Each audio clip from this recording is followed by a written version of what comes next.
ကဲလမ်းမလေးနေဝိုင်းလို့ရပါတယ်နော် Best of 5 ရေရှင်းလေး Game နေဝိုင်း 5 ကို ကိုတော့ကျွန်တော်ရဲ့ sponsor Riot လေးနဲ့တူတူပဲစတင်လိုက်ပါပြီနော်ဘယ်အသင်း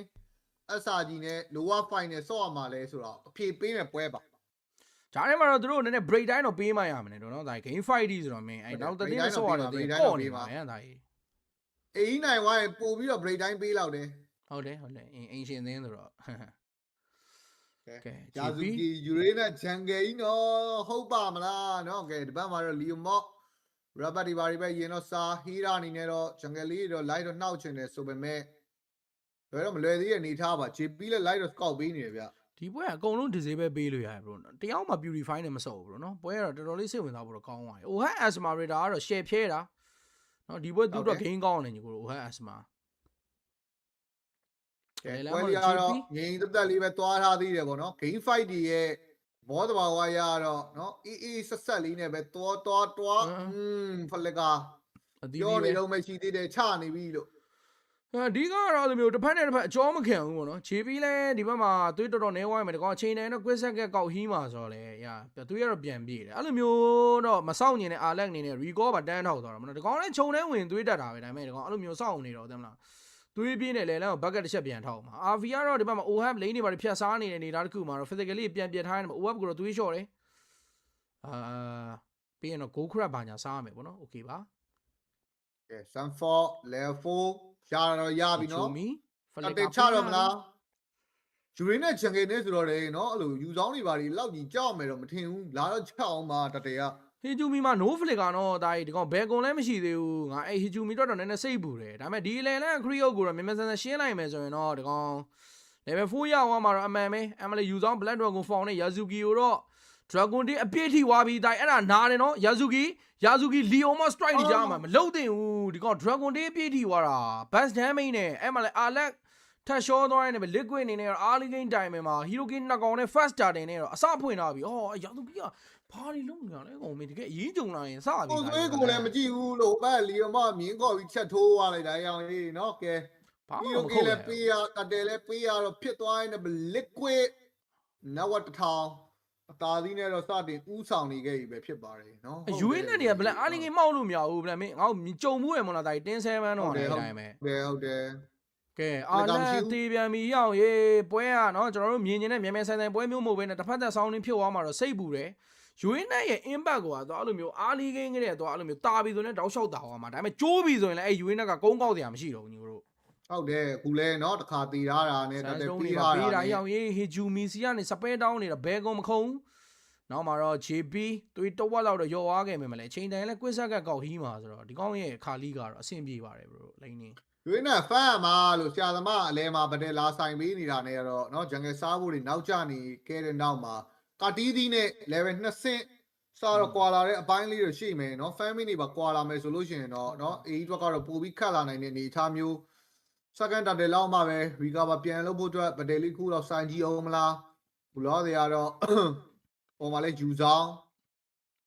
တတဲတော့သူခရီးပါရှင်းမင်းတော့ဆင်းလာပေးရမယ်ဗျမှန်နေအောင်မလားမှာတော့ OHAP အစာကြီးနဲ့ liquid နဲ့တွေ့ဘူးလားလားတွေ့ဘူးတယ်နော်ဒါနိုင်သွားတယ်အစာကြီးတွေ့တယ်လေအစာကြီးနိုင်သွားအေးဟုတ်ပါနော်ကြည်တယ်စိုးတွေကတော့ရှင်းအောင်မှာနော်တကယ်အေးလေးတော့တကယ်တက်စီနေတာပါဗျာအခုတော့အေးဆော့ပေါက်ကနည်းနည်းမြခုံးလုံနေတာတော့အမှန်ပဲဘရိုလိန်နေတိုင်းမှာလဲနေနေတယ်အလဲလဲပူဆိုးတယ်ဗောနော်ယူဆောင်အောင်မထုပြန်ပြီးအဲ့ dragon day တွေ့လာဘရိုအဲ့ dragon day အဖျားခတ်ထီလို့ရှင်တော့ပို damage ထွက်တယ်သူကနည်းနည်းကတ်နေလို့ရှင်အဲ့လောက်မဟုတ်ဘူးဘရိုယူဆောင်ကင်မှုရဲ့လို့ဆိုရင်သိတယ်အဲ့လိုဖျားသွားတာအဖျားရှက်ထီတာနဲ့ဆင်းလာပြီ Yazuki တက်တယ်ယူဆောင်ကနောက်ကနေတော့လိုက်လာတယ်ဗောနော်ကာတီးစီနေနဲ့တော့ Sunford တော့စောင်းအောင်ပါဘရိုအဲ့ယူဆောင်အလဲမှာတော့ Fury တိုက်တွေပါတယ်တုံးပေးလိုက်ပြီးဒီ UAN နဲ့နော်တာတေတွေစကစ်နေရတဲ့အနေထားတော့အရင်ကြီးတော့ပျော်ဘူးတော့ကောင်းမနေဘူးညီကိုတို့လီယိုမော့မြင်းခေါ်တယ်အာလက်ကိုတော့အင်ဂျင်နေခဲ့ပေမဲ့ဂျန်ဂယ်သေးလေးပဲစားတော့မယ်အခိုက်အတန့်မှာကာတီးစီမှာ retreat ကြံနေသေးတယ်ဗျယာဇူကီကာတီးစီကို line နောက်တယ်ရပါမလား retriever ပေါက်သွားတယ်ဗျ star 4နောက်မှာတော့ boy black boy crystal ကလောက် blending ကျူတယ်လီယိုမော့မှာတော့မြင်းမရှိတော့ဆို OHAP ကတော့ flicker ခုံပတ်ထားနေမှာဘယ်သူမှတော့မသေးပါဘူးမှမသေးပါဘူးကဲနော် flicker တွေကတော့ကိုဒီခုံသွားခဲ့တဲ့နောက်မှာတော့ ဗျာအေးဟီယိုကီလေးပါလေပြန်ရလိုက်တော့ကောင်းမှာဆိုပေမဲ့လည်းမရလိုက်တဲ့နောက်မှာတော့ကဲအောက်လန် pressure ပေးခံနေရပြီကိုဒီအောက်လန် first tower ယူတော့မှာ liquid ပါ အာဖီလဲကျွန်တော်တို့လာတော့ကာခြင်းပေမဲ့เนาะကျွန်တော်တို့မလွယ်ဘူး manipulation မှာပေးပြီးတော့သွေးလျှော့လိုက်တာဆိုရပြီတိုင်ပြန်လို့ရပြီအဲ့လောက်ဆိုရင်တော့ ကဲပေးရပြီအောက်လန် tower တော့အောက်လန် tower မချိုးဘဲနဲ့ကောက်ကိုဥသာလုံးမှာကောက်အကျိုးခံတာ နည်းနည်းလိမ့် tower တော့မချိုးပါဘူးဗျ ဒါပေမဲ့အောက်မှာတော့เนาะကျွန်တော်တို့ကလောက်လာလို့နေလို့မရတော့တကောင်အလဲလန်းတော့လာဖမ်းနေအဲ့မချီပြီးဟေးရာနဲ့တော့သွားတွေးအာလက် power wireless တွေပဲခွဲဒါပေမဲ့ JP ကတော့တေးမမှုဘူးညီကိုတကောင်ချိန်တိုင်းလဲကွက်ဆက်ကကောက်ဟီးမှာဆိုတော့အဆင်ပြေတယ်တာဝါပါရပြီဗျအောက်လန်း မျိုးလေး ကလောက်လမ်းလျှောက်တော့ကြည့် bro ကလောက်လမ်းလျှောက်တော့ကြည့် Asmarita အဲ့ကလောက်ကိုအဲ့ခရစ်တုတ်ပေးမစားဘူး bro ကြည့်နေဒါပေမဲ့ရောက်တော့သူစားတယ်ဒါပေမဲ့အဲ့မှာအသက်နဲ့ဗလဲနိုင်လဲရနိုင်တယ်တော့ blessing ကျူတယ်အိုဟပ်ကတော့များသွားပြီဘက်ကက်နှစ်ကောင်ရှိတယ်ကောင်းတယ်ဗျာဒါလေးကတော့ကောင်းတဲ့တစ်ချက်ဒါပေမဲ့အပေါ်လမ်းမှာလေယာစုကီတေသွားပြီးနီနိုကြီးပါထပ်ပြီးတော့အင်ကန်နေရတယ်မတော့နီနိုလီယိုမော့မြင်းရိုက်ချက်တွေကြားမှာဒက်ဘကေပထပ်ပေးလိုက်တယ်မတော့ JB ကတော့အဲ့တော့ပြန်တည်သွားဆိုမှတန်ပါတယ် bro တန်ပါတယ်ရလိုက်တာနဲ့ ကံပါတယ်เนาะဒီဘက်ကဥသာကောတွေပါရလိုက်တာเนาะပြောမယ်ဆိုလို့ရှိရင်နည်းနည်းလေး AE ကိုချမ်းမိနေတဲ့เนาะနီနိုရောယာဇူကီရောနှစ်ကောင်လုံးရလိုက်တာဆိုတော့ရွှေပဲအောက်လန်အာဖီလေးကတော့ဘာဖြစ်ဖြစ် Asmarita လေးကို system ဘာညာရလိုက်တာဆိုတော့လေနည်းနည်းလေးတော့ပြန်စင်ပြေသွားတဲ့အနေထားလေးတော့မြင်ရတယ်ဆိုပေမဲ့6မိနစ်နောက်2000ကွာနေတော့ပဲပေါ်မှာတော့ first tower တစ်လုံးယူဆောင်ချိုးဝေးရနဲ့တော့ထပ်တော့ရတိုင်းနဲ့ပဲနောက်ဆုံးတတ်တယ်လေးရောထပ်ချခြင်းနေသေးလားဆက်တော့ကြည့်အောင်ပဲဗျ အောင်လမ်းမှာတော့တာတယ်လီကတော့စတော့ပုံနေနေဘာလို့ manipulation အရင်ခင်းပြီးတော့ Hijumi တော့သွေးတော့ short time မှာတော့ Leo မော strike တစ်ချက်အောက်မှာတော့တော်တော်လေးတော့ဖျားသွားတယ် flag တွေဘာတွေမခုံလိုက်ဘူးဘေကွန်တော့မရှိဘူးဆိုတော့ Leo မောမြင်းတွေဘာတွေခေါ်တော့မလား Sunfall အနေနဲ့တော့မကြခင်မှာတော့ Blood Dragon Form ပြောင်းတော့မယ်ဗောနော် Yazuki ကိုအိမ်မိုးအတွက်ကတီးသည်ဒီဘက်က Jungle သေးလေးတော့အရင်စားထားနေမှာတော့ JB ရဲ့ Sandstone တွေကိုလေ Yazuki အနေနဲ့ကတော့သတိတော့ထားရပါမယ်ဟူဆောင် Blood Dragon Form Leo မောမြင်းခေါ်တယ်ယာဇူကီနည်းနည်းလေးတော့ပြေးကတ်ချင်တာ Sandstone ပေးမလားနောက်ဆုံးမှာ retreat ကတီးသေးပဲယူသွားနေမှာတော့ Oham နေလေဘေးနာနေတော့တောက်လျှောက်လေး damage ကပ်ပြီး Sandstone flicker နဲ့အကောင်းမွန်ဆုံးထိန်းနိုင်နေမှာတော့ Nino တကောင်ဂျားညံ့သွားနေတာတကမှ Nino wine တော့မ Sanford ယူဆောင်ပြန်ရလိုက်တဲ့ဘိုင်းလေးကတော့မဆိုးကြီးတို့ကနှစ်ကောင်တကောင်ထွက်ရတာတော့ယာဇူကီကမာနေတော့မယ်ယာဇူကီမသေးရင်တော့တော်တော်လေးကောင်းနေဗျာအချိန်ကြီးကတန်တော့တန်တယ်ပဲပြောရမှာပဲเนาะဟီရိုကီနှစ်ကောင်တစ်ကောင်ထွက်တတယ်လေးတော့ပေးလိုက်ရတယ်ဆိုပေမဲ့နေနေတဲ့အသင်းနေထားတော့ကတော့ဟုတ်တယ်စင်ပြေတယ်ပဲပြောရမှာအလဲမှာတော့မစ်တာဝါတွေပါကာတီစီ နောက်မှာဆိုးနေပြီဝင်ခုတ်သွားပြီစိတ်တွေဆိုးနေတာ mega game manipulation ရှိတယ်နော် manipulation စံကြီးခုနကတော့အတိုင်းအဲ့ဟိုဘတ်တယ်မာဟီရိုကင်းနှစ်ကောင်သူတို့ပေးလိုက်တာ manipulation ကိုစောကြီးခင်းလိုက်လို့ဒီလားစံကြီးကဟုတ်တယ်တင်ဒီလိုခင်းလိုက်တော့ကဲဒီဘက်မှာ CC captain ကောနောက်မှာ strike တွေပါတော့ပြန်ပေါက် Sandstone လေးနဲ့မထိန်းနိုင်တော့ကာတီစီကိုတော့ CCလိုချင်ပေမဲ့လည်းနော်မယာမန်းတီးတော့ဆက်မလို့တော့ online မှာတော့ RV ရဲ့ cloud ကတော့ OHAP ကိုပါပြန်ပြစ်နေပြီ bro ဒီမိုနာ golden stats ဆိုတော့ ultra စင် plan cloud ပဲလိုက်ဒီဘောရဟုတ်တယ် ultra စင် RV တော့ဖြစ်လာပြီနော်မစိုးဒီ cloud လေးက fan မင်းတော်တော်ရတာတယ်လို့ပဲပြောရမှာ002ညီကိုတော့ RV ထမ်းမှာဒီဘောရရှာသူကြီးကအဖြောင်ပုံစံမျိုးနောက်မှာအာလက် unstoppable ပဲထပ်ပေးထိုင်းမှာကာတီစီ blue bed တွေပဲထပ်တိုင်းမယ်နေတာတခုမှာတော့ blue bed လေးတော့ကာတီစီ retriever ပေါက်စားသွားတယ်ဗျာမရတော့မရပါဘူးဗောနော်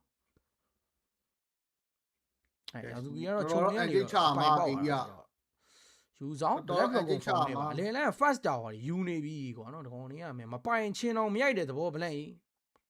းရိုက်ဘူးမပိုင်ချင်းအောင်မရဘူးဒီကောင်နေရဒီယုံမော့ကဲနော်ဒီဘက်မှာအိုဟတ်အောက်လန်းလေးတော့နော်လိမ့်နေပါလေချောင်း RP ကောင်းမလို့တော့ fan မီးနေတယ်ဗျအသင်းအတွက်နော် item လေးကတော့3ကွက်ပြည့်ဖို့တော့ကတော့တော်တော်ကြီးတော့ fan အောင်မယ်နေထားမျိုးမှာကြာခင်မှာလဲ first lot ထွက်လာတော့မယ်လျောက် first lot ပတ်တယ်လေးများကြီးရတော့မလားကော join လို့ရပါတယ်သူကဒီမွန်နာ golden star သွားတာဆို item နှစ်ကွက်လဲပြစ်ချင်တော့ damage ကတော့ရှိတယ်ဟန်နေOHAP ကလည်းနော်တခါတော့တည်ထားတယ် bro တို့ခုနပတ်တယ်မှာညက်ပြီးတော့စံကြီးရဲ့ manipulation လေးတော့ respect ပေးရမယ်ညီကိုတော့နော် cloud ကဒါတော့မှပဲအဲ့ဒီ manipulation တွေပါတယ်တခါလေးဟိုရှောင်စောလို့ရတယ် maximum ဖြစ်နေလို့မစိုးဘူးပြောရမှာ Lana Flare OHAP အောက်လမ်းမှာတော့တောင်ကတော့ပေးရနိုင်တယ်ပေါ့နော်ဒါပေမဲ့အပေါ်လမ်းမှာလောထွက်နေတဲ့အတိုင်းပဲဆိုတော့ဒီလော်ကြီးကလည်းလွယ်နဲ့တော့ပေးရမလားလီယိုမော့မြင်းခေါ် CC နဲ့ဘိုင်ဝမ်မနိုင်ဘူးတော့ကာတီစီမှဲ့သွားပြီသားကြီးတို့ယူဆောင် Black Dragon Form တွေမှာပြောင်းတိုင်းမှာကာတီစီအနေနဲ့ဝေးဝေးလေးတော့ပြေးထွက်သွားနေတယ်သူ့အနေနဲ့ဒီလော့တော့နောက်တစ်ခေါက်မှာပဲဘတ်တယ်လာဆိုင်တော့ယူဆောင် Black Dragon Form ပြီး JB နောက်မှာတော့ကာတီစီပါအန်နီရဲ့များနေတယ်မှာ Hijumi ဘတ်တယ်လေပြောင်းဒါပေမဲ့ Asmarita Starfall နဲ့ Hijumi နောက်တော့ပြေးကပ်ဖို့တော့ကြိုးစားအောင်မလားယူဆောင် Fury အတိုက်တကြမှာ Hijumi ဂျားညံ့သွားနေတယ် Hijumi တေသွားတယ် yes ဆက်ပါပဲဗျာ 1 for 1 trade 1 for 1 trade JB နဲ့ trade ထားတာဆိုတော့ရန်ကြီးတော့တမ်နေဘူးဒါပေမဲ့ဒီဘက်မှာကာတီးသီးသွေးနေနေတာဆိုတော့နော်လော်ရီဘာတွေကတော့ဖို့ခံအောင်မှာတော့မဟုတ်သေးဘူးဗျနည်းနည်းလေးတော့ထက်ချဖို့တွေတော့ရှိနေသေးနေပဲအာလက် vision လေးတော့အကုန်လုံးတော့ပတ်တော့ scout လာဟစ်ဂျူမြက်နည်းနည်းလေး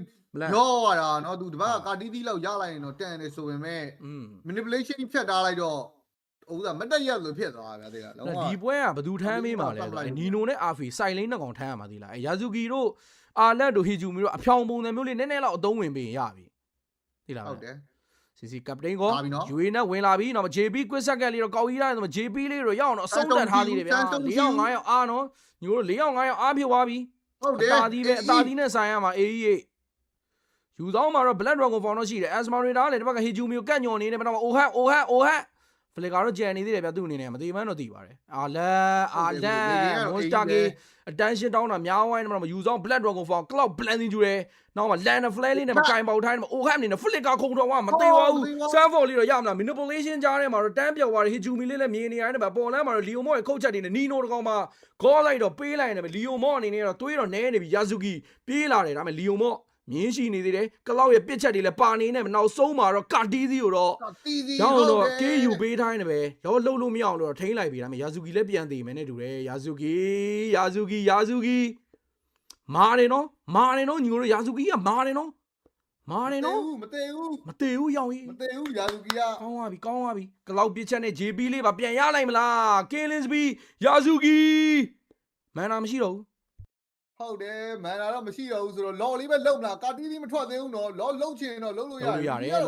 တယ်လောရပြီအေးတို့လောရပြီညီကိုတို့ RV တကယ်ထမ်းတာဒါပေမဲ့ယူတော့ Black Dragon Form နောက်မှာလည်း Dragon Day So Great ဖြတ်ဆွဲနောက်မှာ Sunfall အနေနဲ့တော့သေဝိုင်းနေပဲ Oh my god Alter Ego RV ကလောက်ကထဲနေပြီညီကိုတို့ရေကလောက်နောက်ဘယ်ကောင်းမှကတ်လို့မရဘူးအကုန်ပြစ်ခွဲနေတာ RV What the fuck အေးတကယ်ကြီးလုံးပြနေတာနောက်က3000နေနေတာနေနော်ကလောက် item ထွက်လာနဲ့ယူရင်းနဲ့ကြီးမာလာနဲ့ကတော့ကဲ liquid တော့ကတော့တော်တော်ကြီးတော့ပြဒိတ်ခင်းကတော့အေးကြီးပဲနော်ပြသွားပြီညီကိုလေခင်းကတော့အေးကြီးပဲညီကိုတော့ကလောက်လေခင်းဘရို all trust ရင်အေးကြီး all trust ရင် RV ညီကိုတော့ကလောက်လေခင်းကထုမှာဒီကောင်ကဟော liquid ကြီးဖြုတ်ပေးပါဦးညီကိုတို့ကဲM2 တော့ရှုံးကျွေးကိုပြန်ဆက်တော့မလားဟောတဲ့ ego အောင်မလဲ Zushin Lana Flare ကင်ပေါက်ထားတယ် OHAP နောက်မှာ manipulation လေးနဲ့ပြန်တော့ကယ်ပေးတိုင်းနောက်မှာ RV နောက်မှာတော့ JB စမ်းဆုံးကျဲတာလေးမထီဝါတော့ flicker လေးနဲ့ပြန်ကုန်ထွက်လိုက်နေမယ်နောက်မှာဒီလော်လေးတော့အကောင်းမွန်တော့ကာမတော့ရမယ်နောက်မှာလီယိုမောလာအောင်မယ် CC ကပ်တိန်ကိုကြားမှာနည်းနည်းလေးတော့ဗျာများနေတဲ့ liquid လောရမလို့အေးကပုံမှန်လေးစော့မျိုးရပြီအေးအောင်ရေး ကဲ second tower အလဲမှာဖျက်ရဖို့တွေတော့ရှိနေသေးနေပဲအေးကတကယ်ကြီးလုံနေပြီစနေအေးဆောင်ပုံနဲ့ညီကိုတို့နော် RV ကွာ RV မင်းနော်ယာဇူကီမထမ်းရင်တိုင်း RV ထမ်းရမှာလို့ယာဇူကီကလည်းမာလာရော Drapit ကဟုတ်တယ်ရောင်ကြီးနော်ဒါမျိုးလေးကြတယ်မှန်သွားပြန်လို့ Cypher တွေးတဲ့ပုံကမှန်သွားပြန်အဲ့လိုမျိုးကြတယ်ဒီဘက်ကတော့စန်ဂျီထမ်းပေးမှာဘရိုအဲစန်ဂျီစီကထွက်လာတဲ့ Magic Damage ရယ်ကာတီးသီးစီကထွက်လာတဲ့ Magic Damage ရယ်နဲ့ဒီကောင်တွေဗတဲ့ဆိုင်ရမှာကျန်တဲ့သုံးကောင်အဖြောင်ပုံစံမျိုးပေါ့နော်ယူဆောင်ကလည်းဒီချိန်မှာဂျန်ဂလာကိုပြင်းအေးလဲဘရိုဂျန်ဂလာကမသေးတော့ဘူးရွေးနေတာမသေးဘူးနော်ဥသာဖြစ်သွားပြီယူဆောင်ပက်ကနည်းနည်းတော့ပုတ်နေပြီဒီုံမောမြင်းခေါ်များသွားပြီနီနိုနောက်မှာတော့ van ညံလေးနဲ့ bounce လေးသုံးပြီးတော့ပြန်ပတ်ဝိုင်းနေမှာ land flame ကြမှာ JB လေးတော့ပြန်ရမလားယူဆောင် spare coordination နဲ့အာလက်ကိုတော့သွေးလျှော်ထားနေပဲ liquid အနေနဲ့အပြင်အောင်မထွက်ရဲတဲ့နေသားမျိုးတော့ပြန်တော့ဖြစ်သွားပြီစန်ဂျီနော်ဒီဘက်ကနီနိုကလည်း van ညံနေဆိုတော့နော်လွယ်လွယ်နဲ့တော့တက်လို့တော့ရမှာတော့မဟုတ်ဘူးနော်ဟော damage တွေသွားလာတာဟေးနီနိုကဘလန်နဲ့ဗျာများသွားပြီလားဗျာများသွားတာကြံငယ်နေဆိုတော့လေတိလားဘလန်ဗျာများသွားတာလို့ဗျာများနေပြီခုနလောဘတ်တယ်မှာကောင်တွေဗျာများသွားတာဟိုဘက်ခွဲဒီဘက်ခွဲတွေဖြစ်နေတာဘရိုဟုတ်တယ်ကာတီတီကလည်းတကောင်နဲ့အပေါ်ရောက်နေဟေးဂျူမီတော့ blue bat တွေပါပေးထားပြီဗျာနော်မန်နာတိတ်မလောက်လို့ဖြစ်မယ်ညီကိုတို့ရှင်းရတော့မန်နာမလောက်ကြတော့မရှိပါဘူးဒီယူဝင်းကလည်းမန်ဟိုကတော့ကဲ second law လေးတော့ထပ်တော့ကြည့်ရမယ်စပယ်တွေပေါ့စပယ်ခဏသုံးလို့ရအောင်ပေါ့ဟုတ်ပါဇူရှင်းမန်နာမလောက်တာမရှိဘူးလေနော်အချိန်တိုင်းပြန်ပြေးမှာဆိုတော့ကဲ liquid တော့အနေအများနေပြီကိုသေးနော်ဒီ lock ဘတ်တရားတော့ဟေးအဆုံးပြတ်ဖြစ်သွားနိုင်တယ် liquid နိုင်တော့နော်လောဘတ်ထဲမှာနိုင်လို့ရှိရင်တော့ liquid ခွင့်ရေးပြန်ရသွားမယ်အိမ်နိုင်တော့ပွဲပြီးသွားတော့ နော်အေးတမိုင်းတစ်ခုတော့ site ထူဖို့အတွက်လားဗလန့်ဟမ် ဟုတ်တယ် Titan ကြီးကိုကျွန်တော်ဖြုတ်ချသွားနိုင်မလားတော့ကြည့်ရမယ်ညီတို့ရေဟောတဲ့ ego fan တွေကျွန်တော်မြန်မာနိုင်ငံမှာအများကြီးရှိတဲ့နော်အများကြီးရှိပါတယ်ဟော ego fan တွေဒီချိန်သွေးဆူနေတော့ပြီညီတို့ရင်ခုန်အားဆုံး movement တော့ဖြစ်လာပါပြီ guys မှန်ပဲ ဟုတ်လဲ oh hap အသက်မရှူနဲ့ညီတို့မျက်တောင်မခန့်နဲ့ဘာမှမဆိုဖြုတ်သွားနိုင်တယ်ဗျကဲ liquid okay ဒီမှာကာတီစီ strike လေးပေါက်စားထားတယ်နောက်မနီနိုပြန်ဘတ်ဇူရှင်းလန်နဖလင်းနောက်မှာတော့ဘယ်ကုံခုံမလားဆန်စတုံပြန်ထိန်းတော့ဘတ်လိုင်းနဲ့ဒီဝင်ပြီးဆန်ဂျီကိုဝင်အိန်းတော့ manipulation မဖြစ်မနေတော့ခင်းလိုက်မှာဆန်ဂျီဘာမှတော့ impact မထွက်ပါဘူးယာဇူကီ KUI နဲ့ဘိုးပါမလဲဆန်ဖော်နေတဲ့ဘတ်လိုင်းနဲ့မဟီဂျူမီကိုပြန်ကြည့်ကလောက် blending ကျူတဲ့ winner crown ပြီးတော့ B1 နဲ့တော့ကာတီစီအနေနဲ့အာလက်ကလေးတော့ရောက်တော့ပြန်ဖြတ်တတ်ထားနေဘိုးပါမလဲဆန်ဖော်တေဆုံးသွားနေနေတာ1 for 2 trade နဲ့လောယူလို့ရပြီလောယူလို့ရပြီညီကို RV နဲ့ယာဇူကီနှစ်ကောင်နဲ့လောယူလို့ရပြီသွားပြီမရတော့ဘူးအဲ့ဒါလာတိုးလို့မရဘူးလာတိုးရင်ထုခံတော့မှာ လေကင်းညီကိုလေကင်း RV တပေါက်ပဲညီကို RV တပေါက်ပဲဟောဟိအောင်ကြီး liquid သွားပြီထင်တယ်ကိုလေ liquid သွားပြီဒီပုံစံလော်တွေပါတွေပါပေးနောက်မ JB မြင်တာနဲ့ဝင်အိန်းတာလီယိုမို့မြင်းတွေပါတွေခေါ်ပေးမ CC ကပ်တိန်ကို2 man လေးသွားလာတယ်Star 4တွေပိုင်းနဲ့တော့ပြန်တော့ဟန်ပေးထားတယ်မှာနီနိုရဲ့ CC ကလည်းဘေးနားမှာအများကြီးဒီပွဲမှာပေါင်ဝင်ပန်ပိုးနေတာတွေ့ရတယ်ညီကိုတို့အမှန်ပဲဟောတဲ့ ego ပေါ်လဲလာမာနေရတော့ကဲ liquid defense ကတော့ခတ်မယ်နော် e play တော့ပါနေသေးတာဆိုတော့လဲနော် manipulation ပါညာနဲ့တော့ပြန်ထောက်လို့တော့ရအောင်မယ်ဆိုရင်မဲ့အိမ်ဝင်လုံးတော့ခံနိုင်မှာမလားနော်ကလောက်ကလည်း winter crown နဲ့တိုးမှာ blessing jewel ကဲ ego blank order ego လုံနေပြီ order ego ကွတ်နေပြီဘလို့စနေအင်းကြီးဟလားဟုတ်တယ်တလန်းတော့ရင်ရတိုင်းနဲ့မတော့လေလန်းမလေးတောက်လျှောက်တွေ RV cream မရှိတော့ပြစ်နေတဲ့တိုက်စိတ်လေးကိုရှော့တောင်းတော့မနီနိုဘောင်သေးသုံးပြန်ပတ်ထိုင်းနဲ့မတော့ liquid နေနဲ့လည်းအကောင်းဆုံးတော့ refine ထိုင်းနဲ့မတော့ sunfall အောက်လန်နဖလဲဂိုင်ပေါက်ခံထားတယ်မေဂါဒီပိုင်ထပ်မပေးအောင်လို့အကောင်းဆုံးတော့ defend ထားရဆိုမလဲနောက်ကတက်လာတဲ့ free way နဲ့လော်ကြီးကိုရှင်းဖို့တော်တော်ကြာနေတာဗျလေဂိမ်းဟီးရိုလေဂိမ်း damage မပါတော့လေဂိမ်း damage တော်တော်နည်းနေတာเนาะဒီဘက်ကကတီးစီလဲအာလီဂိမ်းဟီးရိုဆိုတော့เนาะတော်တော်ရေးကြီးနေပြီမေဂါတလန်းအောက်မှာလဲကျိုးကန်ဒီဆက်ဆက်မေဂါလေးတွေဖြစ်သွားတဲ့နောက်မှာတော့ AE ကျင်းနေသွားပြီနော်စောလီကလေးကချိုးသိတဲ့ RV ကိုလည်းမချိုးထားတဲ့နော်အချိုးကျေးဇူးတွေကိုတော့ liquid စတင်ပြီးတော့ခံစားထားရတယ်ပဲ RV နေနဲ့လည်းသူ့ယုံနာနဲ့နာခဲ့ထုံးတောက်လာမဲ့ကျယ်ပွင့်လေးတပွင့်နေနဲ့တော့နော်တောက်ပနေတော့မလားစက်ကြည့်ရပါဦးမယ် RV